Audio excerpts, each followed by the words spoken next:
വന്നു പറഞ്ഞു. രാവിലെ വീട്ടിൽ വന്നു, കണ്ടില്ല. ദൂരെ എന്തെങ്കിലും ഒന്നൊക്കെ കണ്ടിട്ടേ പോകുന്നു വെച്ച് ഞാൻ വന്ന കാര്യം സുനന്ദിച്ച് പറഞ്ഞില്ലേ? ഞാൻ ചിന്നുടെ ആ പേര് പറഞ്ഞില്ലല്ലോ, എന്ന് പറഞ്ഞില്ലല്ലോ. ചിന്നു ആ വിളി കേൾക്കാൻ എത്ര നാളെ ഞാൻ ചെവിയോർത്തിരിക്കണം അറിയോ? ചിന്നു എന്റെ മോളുടെ പേര്.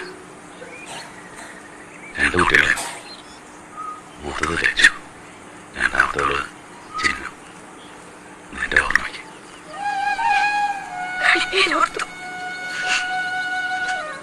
എന്നെ മറന്നു.